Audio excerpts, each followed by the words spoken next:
नमस्कार, मैं हूं तनिष खुराना और आप देख रहे हैं यूथ लुक। क्या दो दुश्मन अब दोस्त बनने जा रहे हैं?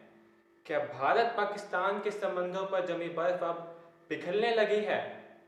क्या वो पाकिस्तान जिसका नाम हर चुनाव में सबसे ज्यादा इस्तेमाल होता है, वो अब भारत का दोस्त बनने जा रहा है?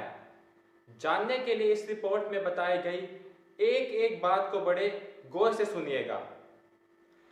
जम्मू कश्मीर में 5 अगस्त 2019 को अनुच्छेद 370 के निष्प्रभावी किए जाने के बाद से दोनों देशों के बीच रिश्ते तनावपूर्ण थे। पाकिस्तान के पास कूटनीतिक संबंधों को तोड़ने का कोई कारण नहीं था, क्योंकि भारत की कार्रवाई देश के संविधान के अनुसार वैध थी। पाकिस्तानी प्रधानमंत्री इमरान खान पहले शर्त रखते थे कि जब तक भारत कश्मीर का विशेष दर्जा बहाल नहीं करता, तब तक कोई बातचीत नहीं होगी। लेकिन अब ऐसा लग रहा है कि पाकिस्तान इस शर्त को छोड़कर वार्ता शुरू करने के लिए उत्सुक है। पिछले कुछ दिनों से पाकिस्तान के तेवर में नरमी देखने को मिली है। इस नरमी को किसी बड़े बदलाव के संकेत के रूप में देखा जा रहा है।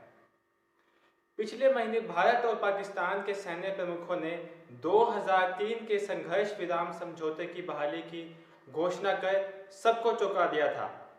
इसके अलावा इमरान खान के श्रीलंका दौरे के लिए भारत ने अपना वायु क्षेत्र खोला था और इमरान खान के कोरोना संक्रमित होने पर प्रधानमंत्री नरेंद्र मोदी ने उनके जल्द ठीक होने की कामना की थी, जो दर्शाता है कि दोनों देश रिश्ते सुधारने की तरफ बढ़ रहे हैं। अभी कुछ दिन पहले इमरान खान ने पाकिस्तान में इस्लामाबाद सिक्योरिटी डायलॉग में अपने भाषण में कहा था कि वो भारत के साथ कश्मीर समेत सभी मसलों को सुलझाना चाहते हैं। पाकिस्तानी सेना प्रमुख जनरल बाजवा ने भी कहा था कि अनसुलझे विवादित मुद्दों की वजह से इस क्षेत्र का विकास नहीं हो पा रहा और पाकिस्तान दूसरे देशों के साथ सभी मसलों को बातचीत से सुलझाना चाहता है। उन्होंने ये भी कहा था कि हमने पिछली गलतियों से सबक सीखा है और अब हम आगे बढ़ रहे हैं। Is alhamdulillah transformational in this regard. We have learned from the past to evolve and are willing to move ahead towards a new future. However, all this is contingent upon reciprocity. Ladies and gentlemen, the world knows that we are a geostrategically placed to be a bridge between civilization and connecting conduit between the regional economies. We are a nation of significance due to our large and enterprising demography, fertile soil, and adequate logistic infrastructure. We intend to leverage our vital geostrategic location for our own regional and global benefit. Our robust role in current quest for peace in Afghanistan is proof of our goodwill and understanding of our global and moral obligations. Our close collaboration and crucial support for peace process has led to the historic agreement between Taliban and US and paved the way for intra-Afghan dialogue. We will continue to emphasize on a sustained and inclusive peace process for the betterment of people of Afghanistan and regional peace. Moreover, beside offering our all-out support to Afghanistan peace process, we have also undertaken unprecedented steps to enhance Afghanistan's trade and connectivity by re-energizing Afghan-Pakistan transit trade agreement and also providing access to Afghanistan to export her goods to India. Improving economic and trade environment along Pak-Afghan border by establishing border markets and development of infrastructure. Being part of energy and trade corridor binding Central, South and West Asia through land routes and inviting Afghanistan to be part of CPEC. Dear participants, stable Indo-Pakistan relation is a key to unlock the untapped potential of South and Central Asia by ensuring connectivity between East and West Asia. The potential, however, has forever remained hostage to the disputes and issues between two nuclear neighbors. Kashmir dispute is obviously at the heart of this problem. It is important to understand that without the resolution of Kashmir dispute through peaceful means, process of subcontinental rapprochement will always remain susceptible to derailment due to politically motivated bellicosity. However, we feel that it is time to bury the past and move forward. But for resumption of peaceful process or meaningful dialogue, our neighbor will have to create conducive environment, particularly in Indian occupied Kashmir.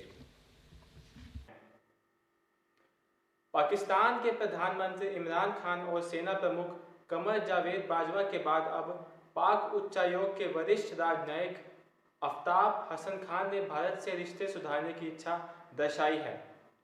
उन्होंने कहा है कि दोनों देश को युद्ध के बारे में सोचने के बजाय अपने देश की गरीबी और अशिक्षा मिटाने के लिए काम करना चाहिए। भारत और पाकिस्तान के बीच रिश्ते सुधारने की दिशा में एक साथ कई लेवल पर कोशिशें शुरू हो चुकी हैं। 2.5 साल में पहली बार पाकिस्तानी अफसरों का दल दिल्ली पहुंचा और सिंधु नदी जल बंटवारे पर स्थायी आयोग की 2 दिन की बैठक शुरू हुई। भारतीय अफसरों का कहना है कि इस बैठक के साथ दोनों देशों के संबंध पटरी पर लाने की खिड़की खुल गई है। दैनिक भास्कर की एक रिपोर्ट के मुताबिक शंघाई सहयोग संगठन के बैनर तले पाकिस्तान के पब्बी इलाके में आतंकवाद रोकने वाला युद्ध अभ्यास होगा और भारतीय सेना उसमें शामिल भी होगी।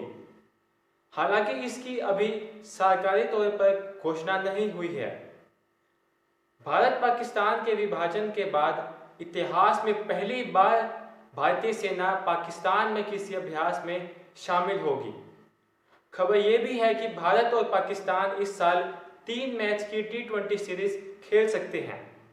अगर ऐसा हुआ तो 8 साल बाद दोनों टीमें किसी द्विपक्षीय सीरीज में भिड़ेंगी। दोनों के बीच पिछली T20 और वनडे सीरीज दिसंबर 2012 में खेली गई थी। आईसीसी की अगली बैठक में इसको लेकर बातचीत हो सकती है। भारतीय विदेश मंत्रालय ने कहा है कि अभी इस मामले पर कोई फैसला नहीं लिया गया। वहीं ब्लूमबर्ग की एक रिपोर्ट में कहा गया है कि दोनों देशों के संबंधों को पटरी पर लाने के लिए संयुक्त अरब अमीरात मध्यस्थता की भूमिका निभा रहा है।